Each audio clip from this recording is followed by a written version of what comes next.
Hello.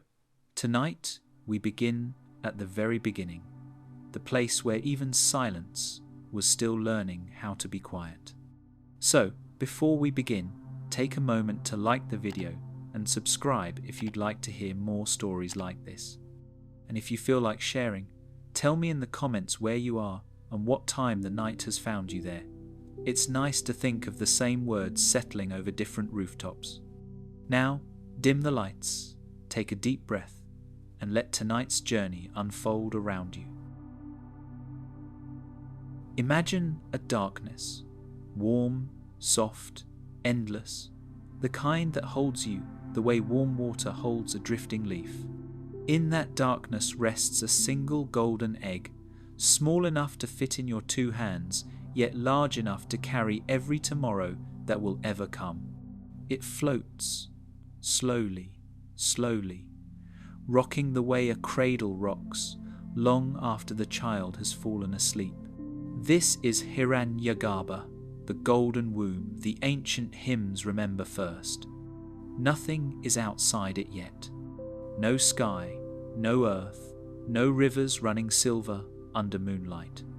Everything sleeps inside, curled tight and warm. Around the egg lie quiet waters, gentle, milky, shining faintly. On those waters drifts Narayana, resting on the wide coils of Anantashisha, the serpent whose thousand hoods spread like cool shade in a dream you almost remember. Narayana's breathing is the slowest breathing in the world. In, out, each breath longer than the lives of mountains. When he breathes out, the golden egg glows a little warmer, as though it knows that breath is the same one that will one day become wind in bamboo groves and the soft sound of a mother singing. Inside the egg, a lotus is already waiting. Its stem rises from nothing at all, green and quiet. Its bud stays closed, the colour of dawn you can feel but not yet see. At the heart of the bud sits Brahma, 4 faces turned gently outward, 4 arms resting in his lap. He has not opened his eyes. There is no need. The worlds are still folded inside his dreaming, like petals folded inside a seed. Beneath the waters, deeper than any depth we will ever name, Vishnu sleeps on Ananta's coils. The 4 emblems lie beside him, the conch that will one day call the conches of every temple, the discus that keeps turning like time itself, the mace that rests against pride, the lotus that opens only for gentle hearts. One day he will step down as Matsya the fish to save the first boat, as Kurma the tortoise to bear the mountain, as Varaha the boar to lift the earth from the deep, as Narasimha at twilight, as Vamana the small Brahmin who grows large, as Parashurama, as Rama the perfect king, as Krishna the dark flute player, as Buddha under the Bodhi tree, and finally as Kalki when the wheel has turned full circle. All 10 wait inside his quiet breathing now, the way tomorrow waits inside tonight. And deeper still, where even water forgets its own name, Shiva rests. The crescent moon rests in his hair, like a silver coin someone placed there long ago. The drum is silent. The fire is banked. The Ganga has not yet fallen into his locks. He is the 3rd of the Trimurti, Brahma who brings forth, Vishnu who keeps safe, Shiva who lets go when the letting go is kind.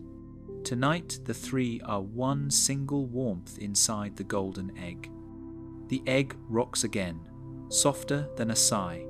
The milky waters answer with the faintest ripple, carrying the scent of sandalwood that has never touched wood.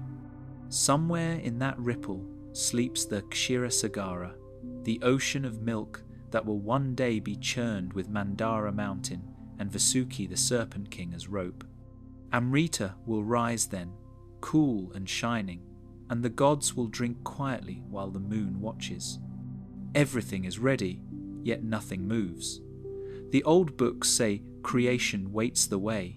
A river waits behind a dam of flowers, patient, certain, gentle.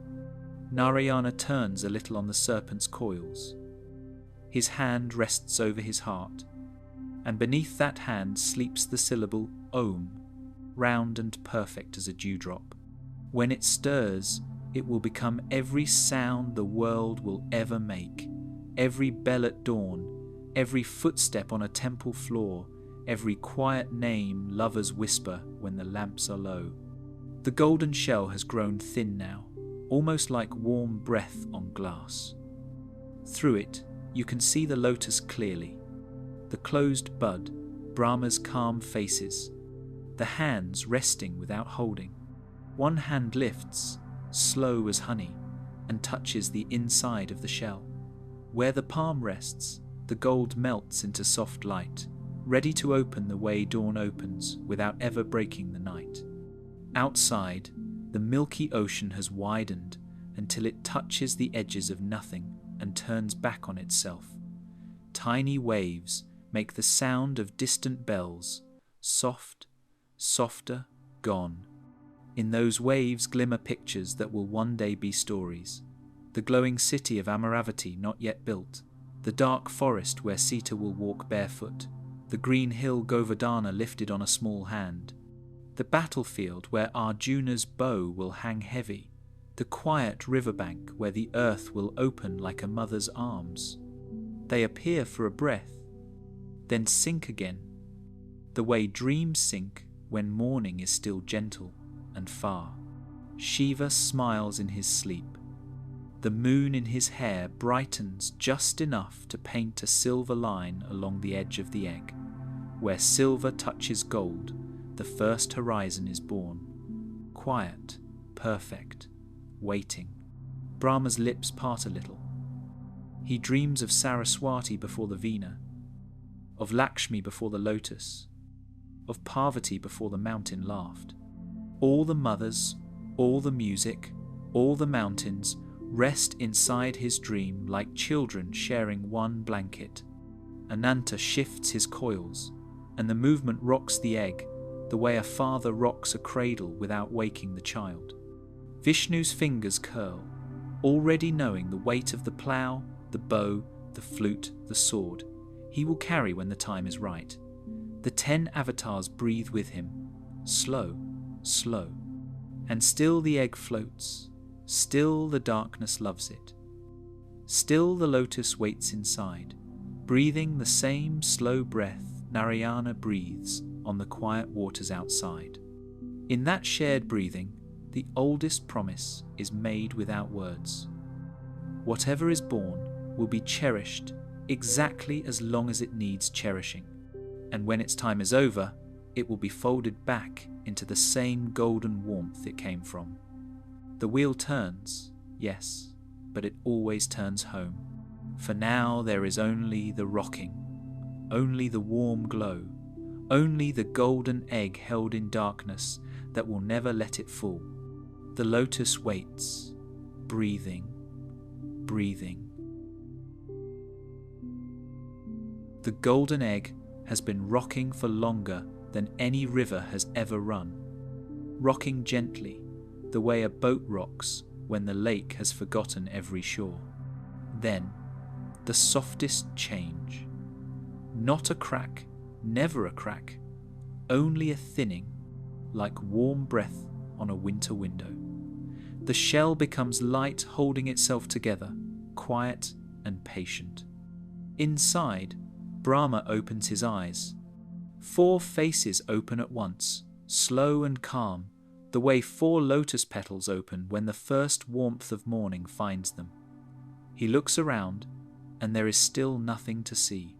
Only the faint glow of the lotus that has carried him. Only the darkness outside, soft as black silk. He does not speak. There is no one to speak to. But the corners of his mouth lift, a small, quiet smile that already knows every story that will ever be told. The lotus beneath him begins to stretch. Petals that were folded tight now loosen, one, then another, pink at the edges, gold at the heart. The great flower opens on waters that were not there a breath ago.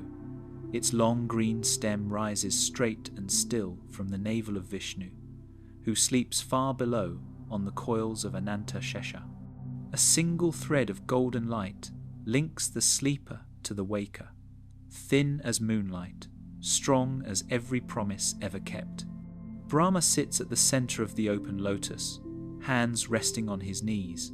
He breathes in, and the breath is the first real breath the worlds have ever tasted. It smells of sandalwood and distant rain. It sounds like temple bells carried across still water. He looks around again. Still only darkness and quiet water. A small loneliness touches him, gentle as a fingertip on the cheek. So he speaks the first word ever spoken, soft, just enough to hear his own voice. Aum. The syllable leaves his lips like warm mist and hangs in the air, round, perfect, glowing. Then it begins to grow, slowly, slowly, until it becomes the curve of the sky no one has seen yet. The darkness draws back a little, the way curtains draw back when someone wants morning to come in. Brahma watches, and the loneliness fades. He lifts his 4 hands, not in hurry, only in welcome, and from his palms soft light spills out. It touches the waters, and the waters shine like fresh milk. It touches the sky, and the sky becomes the colour of early dawn over quiet rivers. From his mind, thoughts begin to leave home. First come the Saptarishi, 7 gentle lights. Marichi, Atri, Angiras, Pulastya, Pulaha, Kratu, Vashishta. Born from the same stillness he sits in. They appear around the lotus, eyes closed, beards already white with wisdom they have not yet lived. They float there, breathing with him, waiting. Then the 4 Kumaras, Sanaka, Sanatana, Sanandana, Sanat Kumara, small boys with ancient smiles, naked and shining. They circle the lotus once and settle on its petals, like birds coming home at twilight. Brahma breathes again, deeper. From that breath the first gods take shape. Indra with quiet thunder sleeping in his hands. Varuna holding the gentle laws of water. Agni carrying a flame no bigger than a lamp. Vayu moving the air so softly you only feel it on your cheek. He looks at his own golden body and separates a part of himself, warm, white, glowing, and it becomes Saraswati, Veena, resting in her arms, though she has not yet played. She sits beside him on the lotus, calm and close, the way moonlight sits beside still water. Still the worlds are empty, only water below, sky above, one lotus floating between. Brahma thinks of earth. From the lotus a soft mound rises, warm brown soil smelling of rain that has not fallen. It grows until it becomes the earth, round and quiet, resting on nothing and needing nothing. Oceans settle around it like gentle arms. A single peepal tree sprouts at the centre, its leaves already whispering though there is no wind. He looks upward. From his forehead light rises and becomes the sun, warm, not fierce, the colour of marigolds at dawn. Beside it the moon appears, cool and silver. Stars follow, one by one, until the sky is full of quiet lamps. Brahma leans forward and breathes toward the earth. Mountains rise without sound. Meru first, golden and calm at the centre, then the white Himalayas, then the softer Vindhyas. Rivers begin their journeys, Ganga still resting in the sky, Saraswati flowing unseen, Yamuna dark and quiet, Godavari, Narmada, Kaveri, all starting as small streams no wider than a child's hand. From his lower hands fall the first warm rains. Where they touch, forests appear. Sal, mango, bamboo. Lotuses open on every pond, pink and white and gold. Birds come, peacocks first, then coals cooling, though it is still morning, then quiet doves. He watches with the gentle pride of a father, watching his children open their eyes. Then he thinks of time. From his breath the first day is born, soft light, warm air, the smell of wet earth. Night follows, cool and kind, moon washing everything silver. Day and night begin their slow dance, leaning into each other the way old friends lean shoulder to shoulder. Brahma looks at the quiet earth and feels it is still too still. So he separates another part of himself, red gold, warm, and it becomes Rudra, 3 eyes closed, trident resting beside him like a staff. Rudra opens his eyes, looks at Brahma, and nods, the smallest nod, promising the dance that will one day close everything gently. From his heart comes softer light, and it becomes Lakshmi, rising from the lotus the way dawn rises from water. She sits beside Saraswati, lotus in her hand, smiling the smile that keeps every home warm. Now the worlds are there, earth, sky, mountains, rivers, forests, gentle days and nights, but no one walks yet. Brahma closes his eyes and thinks of living beings. From his mind come devas with calm faces, asuras strong and proud, Gandharvas who will sing in the air, apsaras who will dance on clouds, yakshas under trees, nagas in cool lakes, rishis already sitting beneath banyan shade. From his body come the first humans, few at first, just enough to feel warm earth beneath their feet. They open their eyes and see the sun Brahma made, feel the rain he sent, hear the rivers he shaped. They smile because the world is beautiful and they are alive in it. Brahma watches them walk, watches the devas begin golden cities in the sky, watches time begin its quiet turning. Satya Yuga first, golden and slow, when truth is as common as breathing. He leans back on the lotus, the petals cradle him. Saraswati rests her veena against her shoulder, though she has not yet played. Lakshmi closes her eyes, and every lotus on earth opens a little wider. Far below, on the ocean of milk, Vishnu stirs in his sleep. One corner of his mouth lifts, because he feels the worlds resting safe above him, waiting for the day he will walk among them. And deeper still, Shiva feels the first faint beat of the drum that is not yet made. He does not move. Everything is unfolding exactly as it should. Brahma breathes out once more, long, slow, warm. The breath becomes wind in the new trees. It becomes the first songs the Gandharvas will sing. It becomes the quiet space between heartbeats where everything is possible. The lotus rocks gently under him, still floating on waters that shine like milk in moonlight. The worlds turn slowly above and below, held in the same golden warmth that once held only an egg. And Brahma sits at the center, 4 faces looking in 4 directions, calm, quiet, content. The first day lengthens, the first night waits, patiently. Everything has begun, and nothing is hurried. The lotus keeps him, breathing, breathing. The new worlds have been turning quietly for a long while, day sliding into night, night sliding back into day, the way a slow river slides around smooth stones. Brahma sits on his lotus, watching everything settle the way a potter watches fresh clay settle on the wheel. Then one morning, soft as any other, Indra rides Airavata through the high clouds and notices that the golden glow around the devas has grown a little dim. The lotuses in Nandana garden open more slowly. The apsaras dance with slightly heavier feet.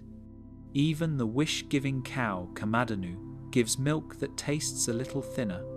Indra lowers his thunderbolt that has never needed to strike yet and rides straight to Mount Meru, where Brahma still sits among quiet petals. The king of gods bows, palms together, and speaks in the soft voice people use when they do not want to disturb the morning. Brahma listens, 4 faces calm, 4 pairs of eyes gentle, then nods once. He knows what must happen now. Far below, on the ocean of milk that still shines like moonlight on fresh cream, Vishnu turns over in his sleep. Ananta's 1,000 hoods sway a little, fanning cool air across the sleeper's face. Vishnu opens his eyes, dark, quiet, already smiling, because he has seen this moment long before it arrived. He rises from the serpent's coils, water dripping from his blue skin like rain from lotus leaves, and speaks to the devas who have gathered on the shore. His voice is low, warm, the kind that makes everyone lean closer. We will churn the ocean, he says. We will churn it the way milk is churned for butter, slowly, together, and from the deep will come Amrita, the nectar that keeps death gentle and far away. But the devas are not strong enough alone.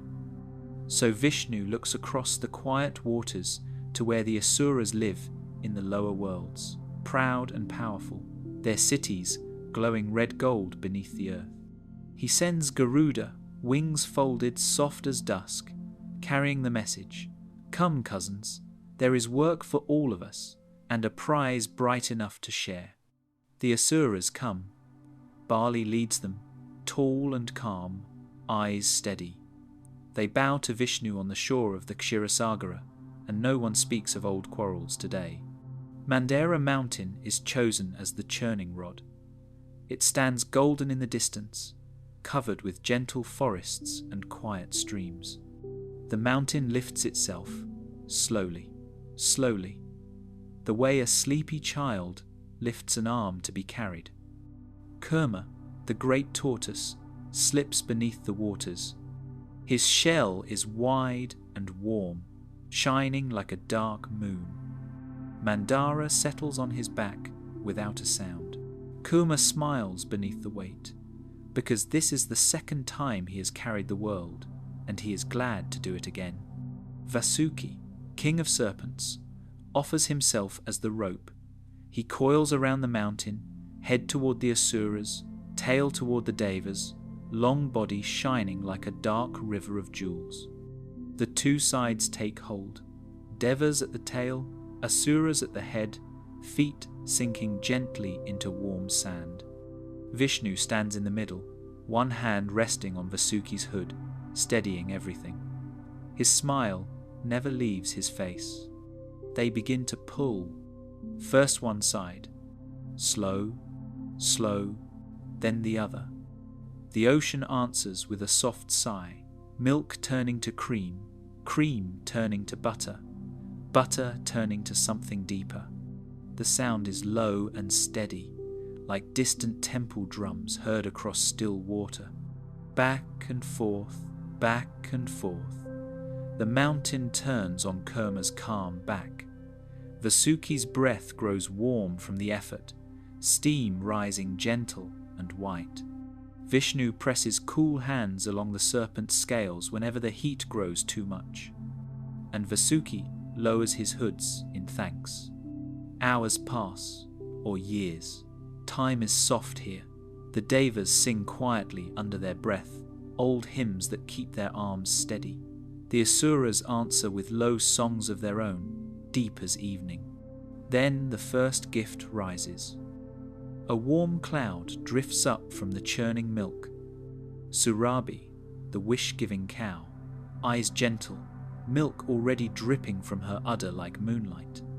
She steps onto the shore and stands quietly, waiting for the day someone pure will ask her for simple things.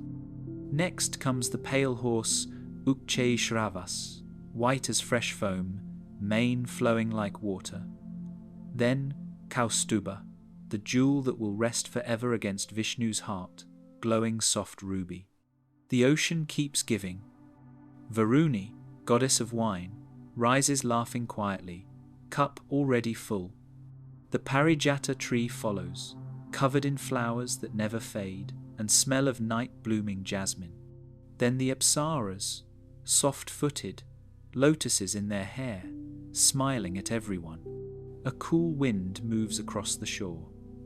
Airavata rises next, four-tusked, white as moonlight on snow, trunk raised in gentle greeting. Indra bows low, and the elephant touches his shoulder with the tip of its trunk, as if to say, "We are family again." Then comes Dhanvantari, slow, calm, carrying the white pot that holds Amrita. His feet barely touch the milk as he walks forward. The pot glows faintly, warm in his hands. Everyone stops pulling. Even Vasuki rests his head on the sand. The Asuras step forward first, eyes bright. Bali reaches out, polite, strong. But Vishnu lifts one hand, gentle as a breeze. "Not yet," he says, voice soft. "Let the Devas drink first, then your share." The Asuras look at each other. Pride rises in their chests like quiet fire. But before anyone speaks, Vishnu changes. He becomes Mohini. Tall, dark, graceful. Sari, the colour of deep sky. Anklets making the smallest sound when she moves. She takes the pot from Dhanvantari, smiling the kind of smile that makes even angry hearts grow still. She walks between the two lines, Devas on one side, Asuras on the other, and begins to serve. A cup to Surya, a cup to Chandra, a cup to Indra, slow, careful, eyes lowered. The Devas drink, and their old glow returns, brighter than before. The lotuses in Nandana garden open wide, though no one is there to see. The Asuras watch, patient at first. Mohini's voice is soft as she speaks to them, telling small stories, asking gentle questions. Rahu, clever and quick, notices the Devas growing stronger while the Asuras still wait. He slips between two Devas, changes his face to match theirs, and takes a quiet sip. Surya and Chandra see him at the same moment. They say nothing, only look up at the sky where the real sun and moon still hang. Vishnu understands.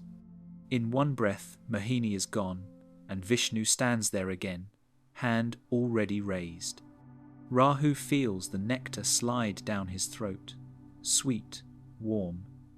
But before it reaches his heart, the Sudarshana discus spins across the air, silent and bright. It touches Rahu's neck, gentle, almost kind, and the head falls away. Yet because Amrita had already passed the throat, both head and body live on. The head rises into the sky and becomes Rahu, the body Ketu. From that day forward they chase Surya and Chandra across the heavens, catching them sometimes, letting go again, the way children chase fireflies and always set them free. The last of the nectar is gone. The Devas stand tall and shining. The Asuras stand quiet, understanding they have been part of something larger than winning or losing. Vishnu smiles at Bali, touches his shoulder once, warm, steady, then walks back into the ocean. Kurma slips deeper. Mandara returns to its place. Vasuki coils away to his cool underground rivers. The ocean of milk grows still again, shining softly under new moonlight. Far above, Brahma watches from his lotus and nods. Everything has happened exactly as it needed to happen. On the shore, Surabhi lows once, low and warm. Parijata flowers drift down and rest on the sand. The apps 111 aras begin a quiet dance, feet barely touching the milk. And Vishnu lies back on Ananta's coils, eyes already closing, the Kaustuba jewel glowing gentle against his chest. The worlds feel safer tonight. Death is still far away, and the taste of Amrita lingers in the air like the memory of warm milk at bedtime. The ocean rocks, slow and steady, carrying everyone toward whatever comes next. The worlds have grown older now. Rivers have found their beds, mountains have settled into gentle sleep, forests have learned the sound of peacocks calling at dawn. Brahma still sits on the great lotus that floats above everything. 4 faces looking in 4 directions, watching the slow turning of days and nights. He creates the way a potter turns his wheel, quietly, steadily, without hurry. From his breath come new beings every morning, soft lights that become deer in the forest, swans on quiet lakes, children laughing in villages that have only just learned to have names. From his palms fall new rivers when the old ones grow tired, new stars when the sky feels a little empty. Yet Brahma knows something the young worlds do not know yet. Everything he brings forth will one day grow old. Lotuses close at evening. Rivers reach the sea. Even the golden Satya Yuga has begun to fade, the way lamplight fades when the oil is almost gone. Far below, on the shining ocean of milk, Vishnu keeps watch. He lies on Anantashesha, one hand beneath his head, the other resting over the gentle curve of the Kaustuba jewel. Lakshmi sits at his feet, massaging them slowly, her touch keeping the world steady. Whenever pride rises too high in a king's heart, whenever a forest burns too long, whenever the balance tilts even a finger's width, Vishnu opens his eyes, dark, calm, full of quiet love, and the worlds right themselves again without anyone noticing how.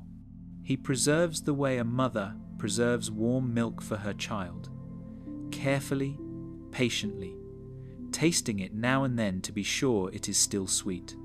When Dharma grows thin as old cloth, he steps down in one of his 10 forms and walks among people for a while, speaking softly, smiling often, leaving footprints that rivers remember forever.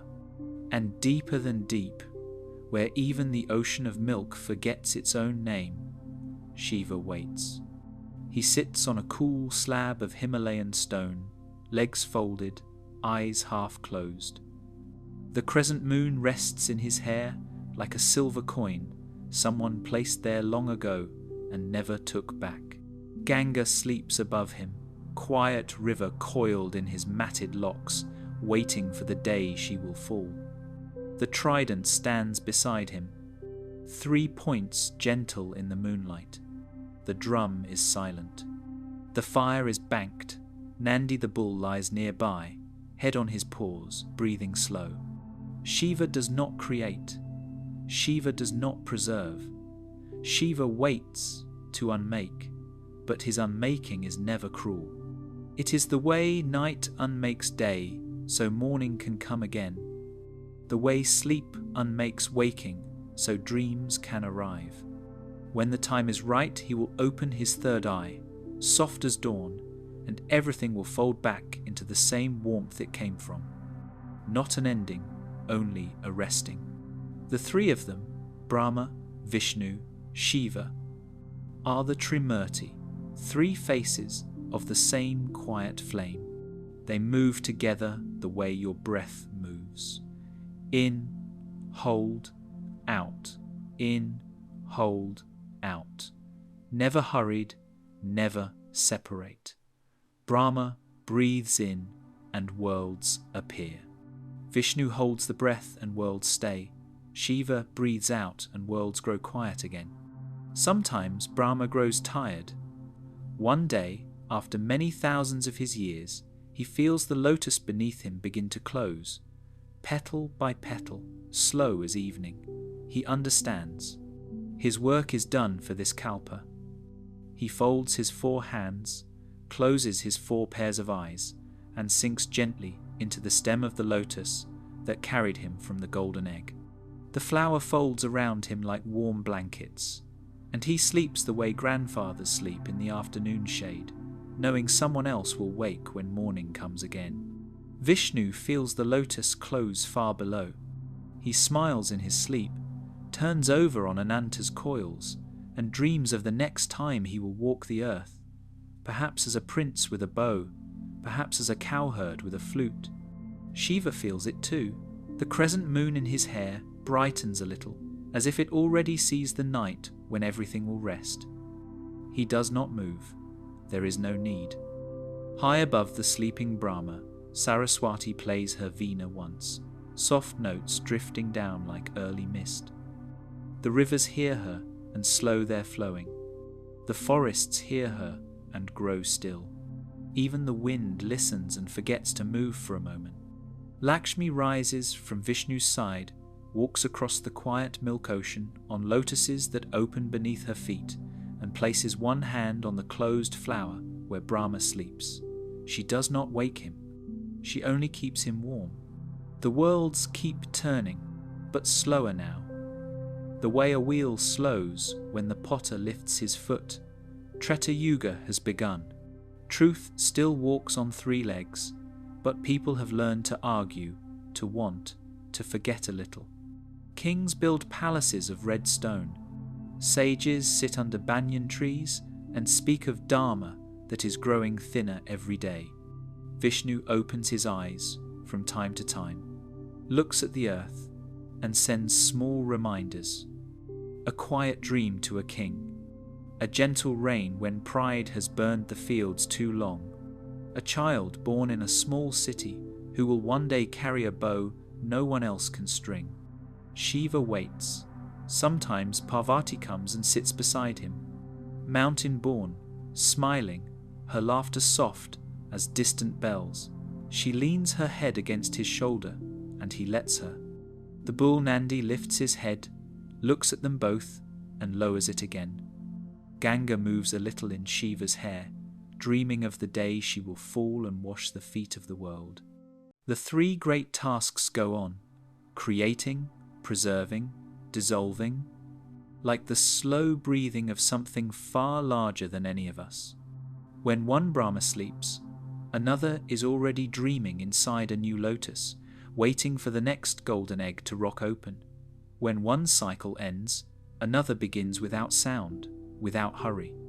The ocean of milk rocks Ananta, rocks Vishnu, rocks the closed lotus where Brahma rests. Moonlight touches everything. The sleeping creator, the watching preserver, the waiting dissolver. Sandalwood air drifts across the worlds, carrying the scent of night-blooming flowers that open only when no one is looking.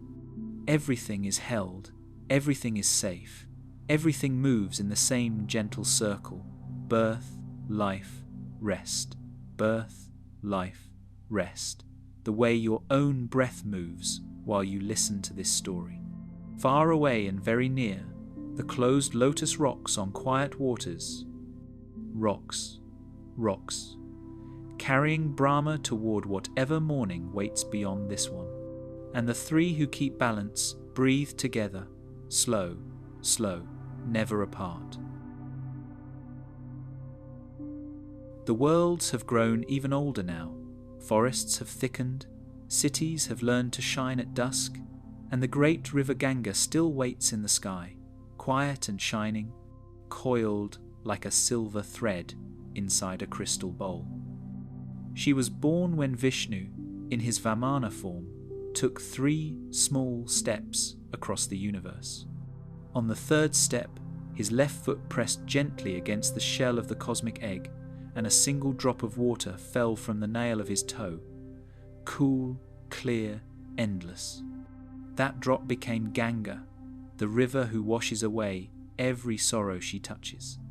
But she has stayed in Brahmaloka all this time, flowing between lotuses that never close, singing softly to the feet of the gods. Down on earth the land has grown thirsty, fields lie cracked. Sages sit in silence, asking for rain that does not come. Even the ocean of milk seems to sigh, remembering how it once gave everything when it was churned. There is a king on earth, named Sagara, strong and good, whose 60,000 sons ride out one morning searching for a lost horse meant for the Ashvamedha sacrifice. They dig too deep, too proud, and anger the sage Kapila, whose meditation they disturb. Kapila opens his eyes, only a little, and the boys become gentle ash, drifting on warm wind. The king's grandson, Bhagiratha, is born many years later with one quiet wish in his heart: to bring Ganga down so she can flow over the ashes and lift his ancestors to peace. Bhagiratha leaves his palace at dawn, walks north until the snow begins, and stands on one leg on a flat stone among the Himalayas. Years pass like quiet breaths. Snow falls and melts, falls and melts. Crows bring him a single grain each morning. His hair grows long, his body thin, his heart steady. He prays to Brahma first. Brahma appears on his lotus, 4 faces soft in the mountain light, and listens. He nods, slow, kind, and says Ganga may come, but the earth cannot bear her fall. One drop of her is heavier than every mountain. She must be caught, softened, asked gently. So Bhagiratha turns toward the deeper snows, toward the place where even the wind walks slowly. He prays to Shiva. Shiva is sitting exactly where he has always sat, legs folded, eyes half closed, Ganga still sleeping in his matted locks like a child who has forgotten it is time to wake. Parvati sits beside him, smiling the way mothers smile when they know something beautiful is coming. Nandi the bull lifts his white head and watches. Shiva hears the prayer long before it reaches him. He feels it the way you feel warm sun on closed eyelids. He says nothing, only waits. Far above, Brahma touches Ganga's silver surface with one gentle finger. She understands. She rises from her sky lake, becomes a single shining stream, and begins to fall. The sky opens like quiet silk. Ganga falls, slow at first, then faster. A silver rope thick as 1,000 rivers, bright as moonlight poured into water.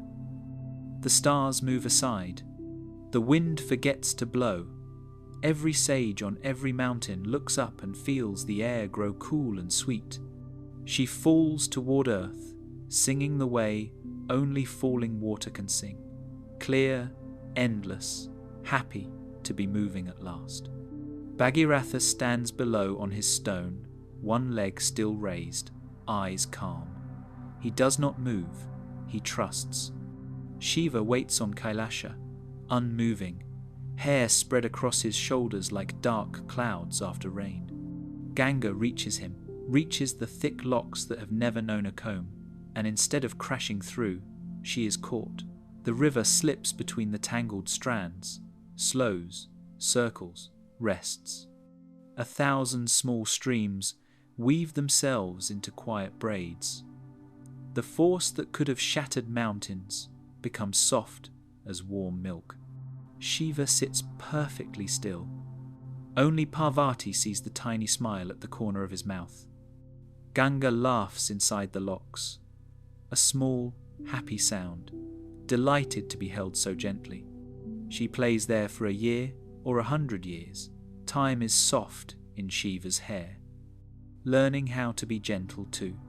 Then Shiva opens his fingers, just a little, and lets one thin stream slip free. Ganga falls again, but slowly now, like warm rain on a summer night. She touches the earth near where Bhagiratha stands.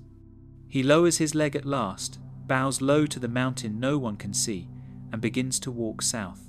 Ganga follows, quiet and shining, flowing over the ashes of the 60,000 suns.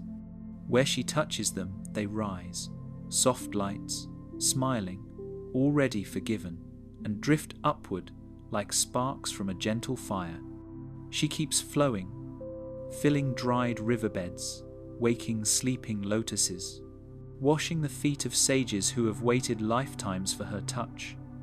Villages appear along her banks almost before she passes. Children run to the water's edge and feel it cool against their ankles. Cows drink and give sweeter milk. Peacocks dance on both shores. Yanu, a sage sitting in meditation, feels the new river tickle his toes. He smiles, opens his mouth, and drinks her in. All of her, the way you drink a handful of water on a warm day. Ganga rests inside him, quiet and happy. Then Janu laughs softly and lets her out again through his ear, a silver stream that sparkles even brighter than before. From that day she is called Jahnavi too, the daughter of the sage. She flows on, past forests of sal and mango, past quiet ghats that will one day be Varanasi, past fields that will feed millions, until at last she meets the salt sea. There she spreads wide, calm and shining, carrying the taste of snow and the memory of Shiva's hair all the way to the horizon. Bhagiratha walks the entire way, barefoot, smiling, never tired. When the river reaches the ocean, he bows once to the water, once to the sky, and walks back into the mountains without looking behind him. High above, Shiva sits again exactly as before. One small lock of hair is still wet, shining like black silk in moonlight. Parvati leans against his shoulder and hums a low note that makes the snow around them feel warm. Ganga sleeps again in the locks, but lighter now, ready to flow whenever the earth grows thirsty. The new river keeps moving night and day, carrying the scent of Himalayan cedar and distant bells. Wherever she turns, lotuses open. Wherever she slows, children play. Wherever she sings, sorrow grows quiet. And far away on the ocean of milk, Vishnu turns over in his sleep and smiles, because another promise has been kept. The river flows, soft and steady, carrying the whole world on her calm back, the way a mother carries a sleeping child. The river Ganga has been flowing for a very long time now. Silver in moonlight, gold at dawn, always carrying the faint scent of snow and sandalwood. Along her wide banks, and along the older rivers that came before her, small villages have grown into quiet towns, and quiet towns have grown into kingdoms that shine softly in the morning mist. In the far west, where the Saraswati once flowed clear and unseen, the first cities rise like gentle dreams. Their walls are made of sun-baked brick, the colour of warm earth. Gates open toward the four directions, and above each gate stands a carved elephant, trunk lowered in quiet greeting. People wake before the sun, light small lamps of clay, and walk to the river to offer water to the rising light. Their voices are low, almost whispered, as they speak the first hymns the world has ever heard. The Gayatri mantra drifting across still water like early mist. These are the people of the Vedas. They keep fire in 3 gentle flames: Garhapatya for the home, Ahavaniya for the gods, Dakshina for the ancestors, and they tend those fires the way mothers tend sleeping children. Every dawn and every dusk, the same soft words rise, words that ask for nothing more than light, long life, and clear seeing. Further east, where the Saraswati has already begun to hide beneath the sand, the kingdom of the Kurus spreads wide and calm. Hastinapura stands on the banks of the Yamuna, palaces of red stone and quiet courtyards where peacocks walk at evening. A little south, the Yadavas build Dvarka on the edge of the western sea, walls washed twice a day by gentle waves, gates always open because Krishna loves the sound of the ocean. Along the Ganga herself, new cities appear almost overnight. Kashi wakes first, lamps floating on the river before the stars have gone. Every ghat has its own small temple, every temple its own soft bell that rings only when someone remembers to pull the rope. Pilgrims walk barefoot from dawn to dusk, carrying nothing but a clay pot and a quiet heart. Further downriver, Magadha grows strong and kind under kings who remember Dharma even when the rice harvest is heavy. Rajagriha sits among 5 soft hills, palaces hidden in mango groves. The air always sweet, with blossoms no one planted.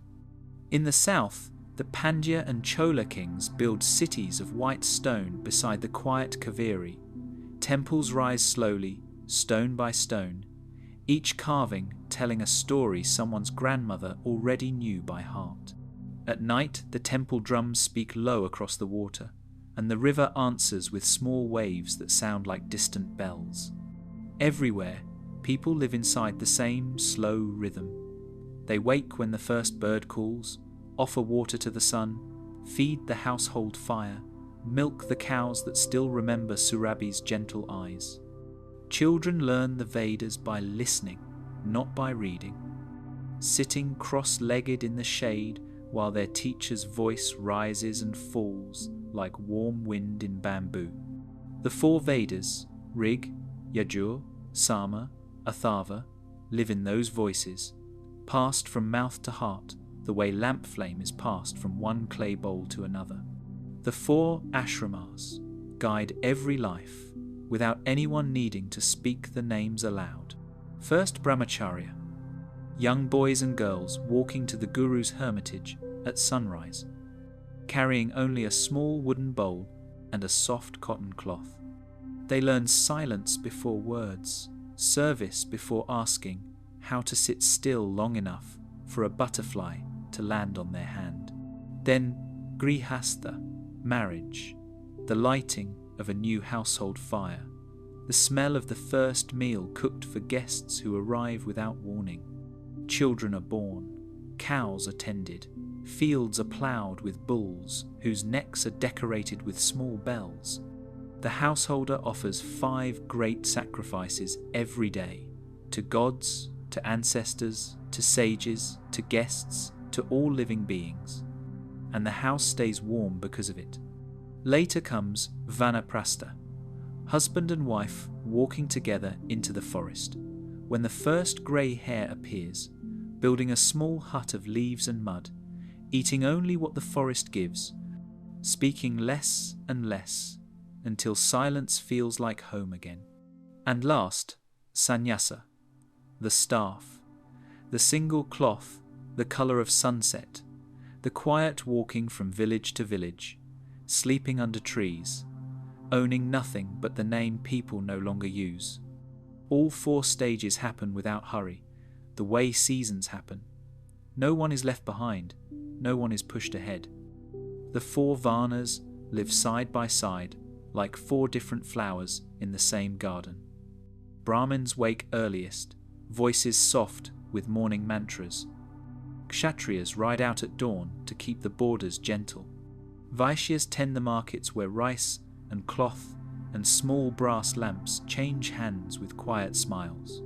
Shudras carry water, build walls, sweep the temple steps before anyone arrives, and everyone bows to everyone else because the same light lives in every heart. The kings rule lightly. They wake before their people, bathe in the river, listen to the day's first hymn, then sit on simple wooden seats to hear whoever needs to speak. Farmer, potter, widow, child. Justice is given the way water is given, cool, clear, enough for everyone. In every village, a banyan tree spreads wide shade, and under it the elders sit on woven mats telling the old stories, how Ganga fell through Shiva's hair, how Vishnu slept on the serpent, how Brahma opened the golden egg. Children listen with round eyes, already knowing the stories by heart, already knowing they will tell them to their own children one day. At dusk, the lamps are lit, one in every house, one on every river step, one floating on a leaf boat with a single marigold. The smoke rises straight and thin, carrying the scent of ghee and sandalwood all the way to the quiet stars. The great yajnas still happen when the moon is full, the Ashvamedha horse wandering wherever it wishes, the Rajasuya consecration where kings pour cool water over their own heads to remember they serve something larger, the simple Agnihotra every dawn and dusk in every home. All of it happens inside the same soft rhythm: birth, growing, giving, resting, the way a river happens inside its banks without ever needing to announce itself. And through every kingdom, every city, every small village with mud walls and mango trees, the same quiet understanding lives. Everything came from the One, everything returns to the One, and in between, we take care of each other the way lamps take care of darkness. Gently, steadily, without ever asking for thanks. The rivers keep flowing, Ganga silver, Yamuna dark, Saraswati unseen but still remembered. The hymns keep rising, low, warm, endless. The lamps keep burning, small, steady, enough. And the ancient kingdoms shine softly along the water's edge, cities of gold and elephant gates, breathing together, breathing, breathing. In a quiet village beside the gentle flow of the southern rivers, there lived a sage named Mrikandu and his wife Marudvati. They had no child, and the house felt too still at dawn. So they walked to a small Shiva temple under an old banyan tree, lit a single lamp, and asked softly for a son. Shiva appeared in the smoke of that lamp, blue throat glowing faintly, crescent moon resting in his hair like a silver coin. He looked at them with the kindest eyes the world has ever seen and said, "You may have a son who will live 100 years and be ordinary, or a son who will live only 16 years and be extraordinary. Choose." Mrikandu folded his hands and answered without hesitation, "Let him be extraordinary." Shiva smiled, touched the couple's bowed heads with cool fingers, and was gone. Soon a boy was born, small, bright-eyed, already smiling at the sound of temple bells. They named him Markandeya. The years passed, like warm water slipping through quiet fingers. Markandeya grew tall and gentle, voice soft as morning milk, eyes always turned toward the small stone lingam his father kept in the courtyard. By the time he was 7, he knew the Vedas by heart. By the time he was 12, he could sit so still that butterflies rested on his shoulders. By the time he was 15, the whole village came to listen when he sang to the lingam at dusk. His parents watched him with full hearts and heavy ones. They had never told him the bargain. They only loved him more each day. On the morning of his 16th birthday, Markandeya woke early as always. He bathed in the cool river, put on a fresh white cloth, and walked to the temple. The sun was still low, the colour of marigolds. He lit a small lamp, offered a single bilva leaf, and began to sing the Mahamrityunjaya mantra, low, steady, sweet, the way a child sings to his father when he knows he is perfectly safe. His parents stood at the doorway, tears already falling, because they saw Yama coming. Yama, the Lord of Dharma, moves quietly. He wears dark cloth the colour of deep water, carries a gentle noose made of time itself, and rides a dark buffalo that makes no sound. He had come for every king and every beggar since the worlds began, and now he came for the boy who had only 16 years. The buffalo stopped outside the temple gate. Yama stepped down and walked forward, slow, calm, sorry in his heart, but bound by the law written long ago. Markandeya felt the air grow still. He turned and saw the tall figure in the doorway, eyes kind but steady. The boy understood everything in one quiet breath. Instead of fear, a warm certainty rose in his chest. He walked to the lingam, pressed his thin arms around the cool stone, laid his cheek against it, and kept singing, louder now, sweeter now, Om Triambakam Yajamahi. Yama lifted the noose. It shone faintly, soft as moonlight on water. He did not want to use it, but Dharma is Dharma. The noose slipped forward, circled the boy's chest, and touched the lingam at the same moment. The temple filled with a warm light, the colour of early dawn. The lingam itself seemed to breathe. Shiva rose from the stone, slow, calm, terrible, only in beauty. The crescent moon glowed brighter. The Ganga in his hair moved a little, as if waking from a dream. One foot stepped out of the lingam, gentle as a father stepping into a room where his child is crying. Yama bowed low. The noose fell from his hand and lay on the ground like a forgotten rope. Shiva placed one cool hand on Markandeya's head. The boy kept singing, eyes closed, tears running down his cheeks and falling onto the stone like small offerings. Shiva spoke, voice low, warm, final. "This child is mine. Death has no claim here." Yama folded his hands, bowed again, and stepped backward into the quiet morning. The buffalo turned without a sound and walked away. The light softened. Shiva sank back into the lingam as gently as he had risen, leaving only the faint scent of sandalwood and the feeling of a palm still resting on the boy's head. Markandeya opened his eyes. His parents ran forward and held him so close that 3 hearts beat together. The village woke to the sound of soft crying that was only joy. From that day, Markandeya never grew older. His body stayed 16. Smooth skin, bright eyes, voice forever young. He wandered the earth for centuries, singing wherever he went, sleeping under trees, bathing in every sacred river. Sages asked him questions, and he answered with a smile. Kings offered him palaces, and he laughed gently and walked on barefoot. They say he is still walking somewhere tonight, a boy with long black hair and a small clay lamp in his hand, singing the same mantra under the same moon that watched him hug the lingam all those years ago. The Mahamrityunjaya mantra, the great death-conquering song, is still sung at dawn and dusk in every home where someone wants to remember that love is stronger than time. And in that small temple courtyard, the same stone lingam still stands. The bilva tree above it has grown wide and kind. When the wind moves through its leaves, it sounds almost like a boy singing, low, steady, sweet, never hurried, never afraid.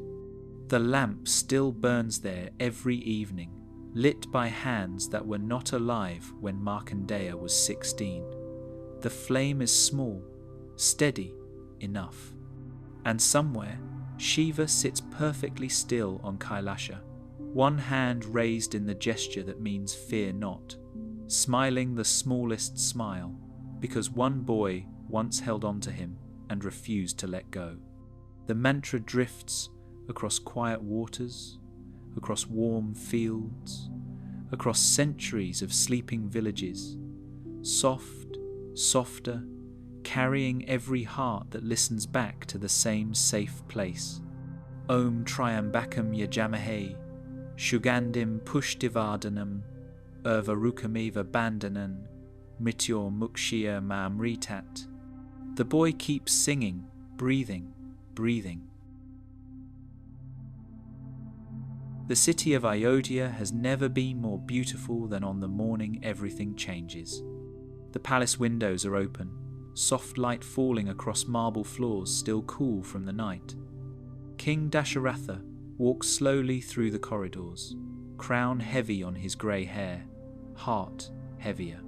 He has promised Kaikeyi 2 boons long ago, and now she stands before him in the quiet chamber, voice gentle but steady, asking for her son Bharata to be king, and for Rama, the eldest, the beloved, to live in the forest for 14 years.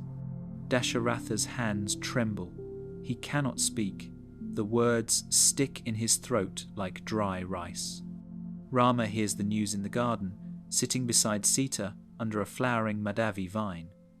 A messenger bows low, voice soft.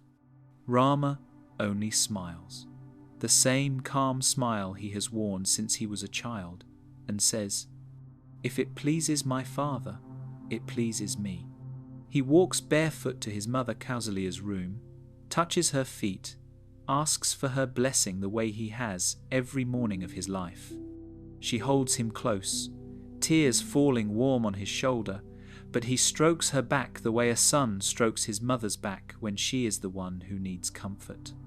Then he goes to Sita. She is folding small cloths, already knowing. She looks up, eyes steady, and says, "Where Rama goes, Janaki goes."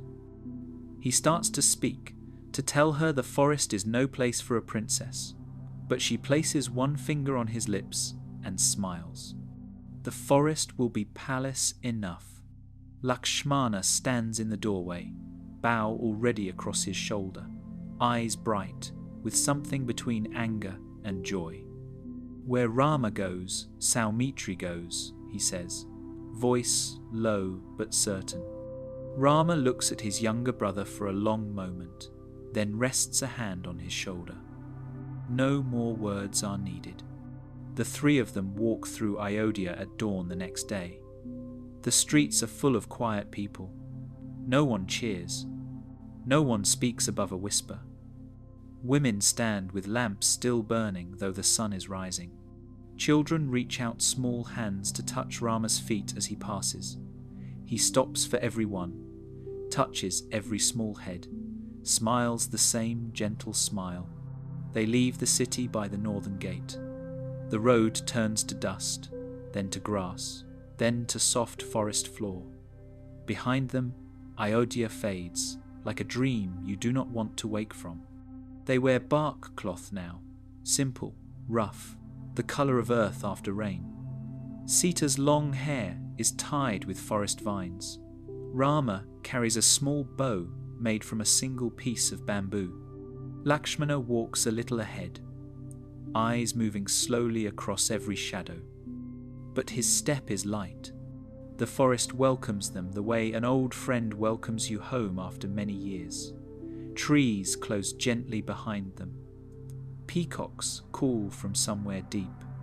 A small stream offers cool water that tastes of moss and moonlight. They build their first hut at Chitrakuta, beside a quiet river, bamboo walls, palm leaf roof, a small fire that never smokes too much. Sita plants tulsi around the doorway.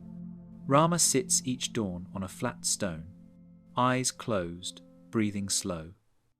Lakshmana gathers fruit and roots, moving through the trees like wind that has learned to be careful. Bharata comes later, riding north with half the kingdom behind him, eyes red from not sleeping. He finds them at the hut, falls at Rama's feet, offers the crown on a wooden plate. Rama lifts his brother, holds him close, and says the same soft words. 14 years, Bharata. A promise is a promise. Bharata bows his head, places Rama's sandals on the throne in Ayodhya, and rules as caretaker until the sandals' owner returns. The years begin to pass the way. Warm water passes over smooth stones. They move deeper to Dandakaranya, where tall sal trees touch the sky, and silence is so deep you can hear your own heart. Sages live here in small leaf huts, keeping small fires that never go out. They welcome the three exiles with folded hands and quiet smiles. Rama listens to their stories of Rakshasas who trouble the forest, bows low, and promises gentle protection. One evening, far south at Panchavati, beside the Godavari river that flows dark and sweet, a woman appears. Supanaka, sister of Ravana, eyes bright with sudden wanting. She speaks soft words to Rama, then to Lakshmana. They answer kindly but firmly. She grows angry, shows her true shape for a moment, claws reaching for Sita.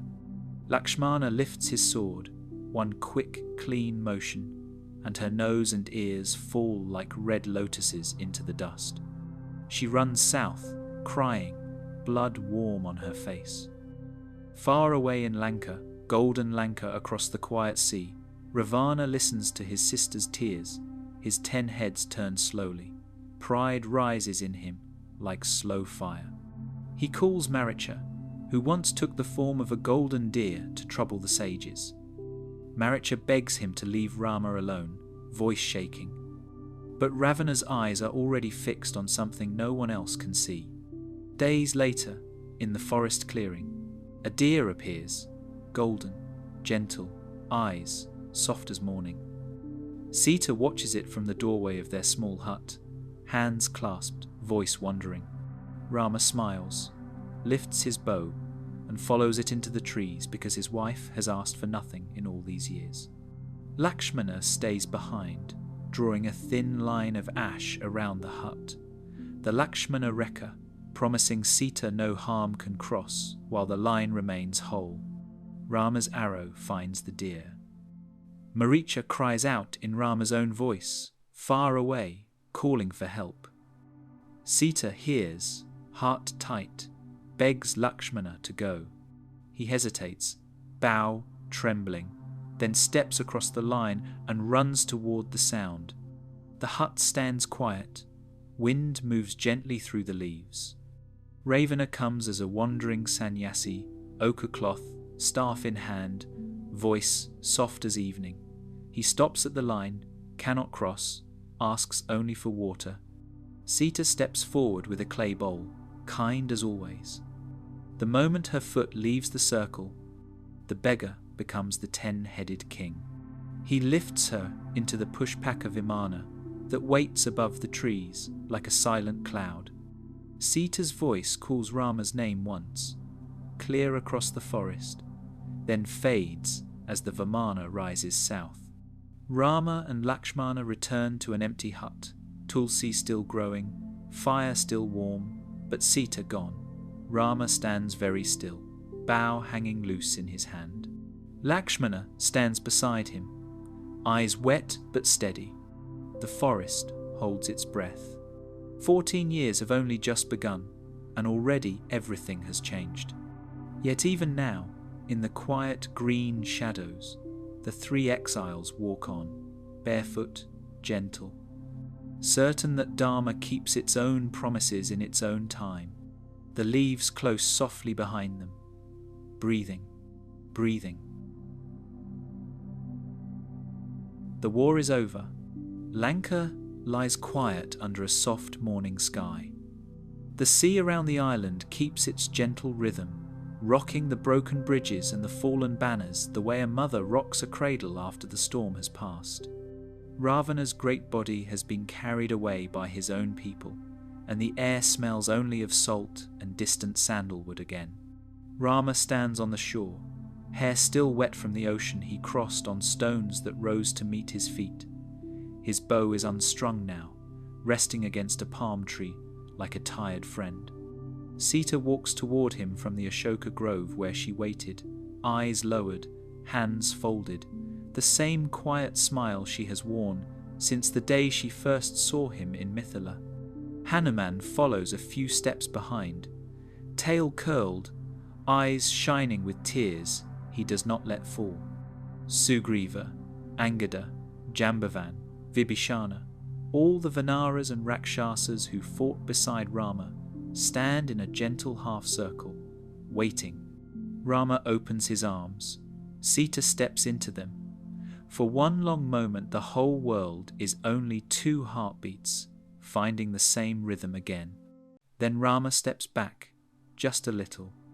His face is calm, but his eyes carry the weight of a king who must think of more than his own heart. The people of Ayodhya are waiting, he says, voice low. They have heard stories carried by wind and merchants and returning soldiers, a queen who lived 10 months in another man's garden. Tongues will speak. Dharma must be seen to be pure, even when the heart already knows it is. Sita listens without moving. The smile does not leave her lips. She understands before the words are finished. She turns to Lakshmana, who stands nearby, bow lowered, eyes already wet. "Brother," she says, soft as evening, "light a fire." Lakshmana looks at Rama.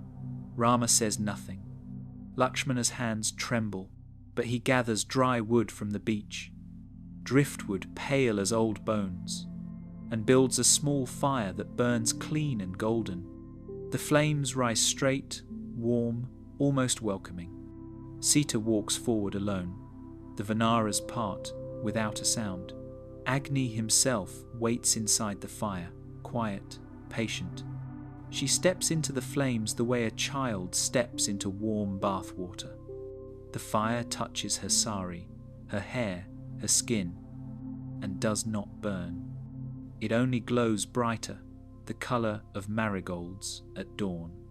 She stands in the heart of it, hands folded, eyes closed, perfectly still. The gods appear above the shore, Brahma on his lotus, Shiva with Parvati beside him, Indra, Varuna, all the gentle guardians of the worlds. Even the wind stops moving. Agni rises from the fire, tall and shining, holding Sita's hand like a father leading his daughter home. His voice is soft, warm, final. This woman is purer than the fire she stands in, he says. No shadow has ever touched her. No thought but Rama has ever lived in her heart. He places her hand in Rama's hand. The fire dies down to quiet embers. Sita steps out untouched, sari still white, hair still fragrant with forest flowers. Rama bows his head, tears fall onto the sand, and are gone. They fly north in the Pushpaka Vimana, smooth and silent above the clouds. Ayodhya opens its gates at sunset, lamps already lit in every window, though no one told them the day. The streets are full of quiet people. Kausalya, Sumitra, Kaikeyi, all three mothers, stand together on the palace steps. Bharata runs forward barefoot and places Rama's sandals back on his brother's feet. The years that follow are gentle and golden. Rama rules from a simple wooden throne, listening longer than he speaks. Sita walks through the palace gardens at dawn, Tulsi in her hand, feeding the deer that come to her without fear. The kingdom prospers. Rice grows heavy in the fields. Children are born laughing. Even the peacocks seem to dance more slowly, as if they know the world is safe. But tongues still speak in marketplaces. A washerman scolds his wife one evening and says, "I am not Rama to take back a woman who lived in another man's house." The words drift on warm air and reach the palace like a small, sharp stone. Rama sits alone that night on the palace roof, looking at the moon. Sita finds him there, places her hand on his shoulder. He does not turn. "I know," she says, soft as moonlight itself. "I have always known." She is with child now, twins moving gently beneath her heart. She asks only one thing, to spend her last months in the quiet hermitage of Valmiki, beside the gentle Tamsa river. Rama calls Lakshmana before dawn. His voice is steady, but his eyes are old. Lakshmana weeps, but he obeys. He drives the chariot south, Sita sitting beside him, hands folded over the curve of her belly, smiling at every tree they pass. Valmiki meets them at the forest edge, staff in hand, eyes kind. He leads her to a small hut of leaves and mud, roofed with soft grass. The river flows nearby, dark and sweet. Lotuses open every morning, as if they have been waiting for her. Lava and Kusha are born on a night when the moon is full and low. Their crying is soft, almost like singing. Valmiki lifts them in gentle hands and smiles because he already hears the Ramayana in their small voices. Sita raises them under banyan shade, teaching them to walk barefoot, to offer water to the sun, to string a bow before they can read. At dusk, she sings to them the story of a prince who kept his word even when it hurt, and the twins fall asleep against her heart. Years pass like warm water. The boys grow tall and gentle, voices clear as morning bells. Valmiki teaches them the entire Ramayana in 7 books, and they sing it without mistake. One day Rama holds the Ashvamedha sacrifice on the banks of the Yamuna. A white horse wanders where it will, followed by silent soldiers. It reaches Valmiki's hermitage. Lava and Kusha capture it with soft ropes of kusha grass, laughing because the horse seems happy to stop. They travel to Ayodhya singing their father's story. Rama listens from the throne, eyes filling slowly, because the voices are Sita's voices and his own childhood all at once. He sends for her. Sita comes walking through the palace gates at dawn, barefoot, hair loose, golden earth already clinging to her feet. The boys walk beside her, bows across their shoulders. The whole court is silent. Rama speaks gently. "One more time," he says, "for the people." Sita smiles the same smile she wore the day she stepped into fire. She folds her hands, looks once at the twins, once at Rama, and speaks to the earth beneath her feet. "Mother Bhumi," she says, voice soft as early light, "if I have never thought of any man but Rama, take me home." The ground opens like warm arms. Golden lotuses rise first, then a shining throne carried by Nagas with gentle faces. Bhumi herself appears, tall and quiet, eyes wet. She opens her arms. Sita steps forward. The earth closes around her the way night closes around a tired child, gently, completely, with love. Only a single strand of her hair remains on the surface for a moment, shining like black silk in sunlight. Then it is gone. Rama stands very still. The boys stand beside him. No one speaks. Later, when the time is right, Rama walks north to the quiet Sarayu river. Lakshmana, Bharata, Shatrughna walk with him. They step into the water together, slow and calm. The river rises to meet them like an old friend. The Ramayana ends where every circle ends, in the same quiet waters everything came from. And Sita sleeps inside her mother's heart, dreaming gentle dreams of lotuses and moonlight and a prince who always kept his word. The river flows, flows, carrying her name on every small wave, soft, softer, forever. The moon over Vrindavan is always full and low, hanging just above the Kadamba trees like a silver lamp someone forgot to take inside. The Yamuna flows dark and sweet, carrying the faint scent of night-blooming lotuses and the quiet laughter of children who should have been asleep long ago. In a small house of mud and thatch, Yashoda wakes to the soft sound of a baby crying. She lights a tiny clay lamp, walks barefoot across the cool floor, and lifts the dark child to her breast. He quiets at once, small fingers curled around her necklace, eyes already shining with a light older than the stars. She names him Krishna because the name feels right on her tongue the way warm milk feels right in the mouth. Across the river, in Mathura, Kamsa sits on a golden throne that suddenly feels cold. A voice from the sky has just told him that the 8th child of his sister Devaki will end his rule.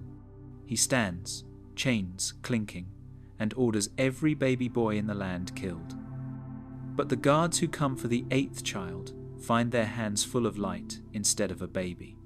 Vasudeva carries the newborn across the flooding Yamuna on a night when the waters part like quiet curtains and leaves him in Yashoda's courtyard before the stars fade. Krishna grows the way dawn grows, slowly, gently, impossible to look away from.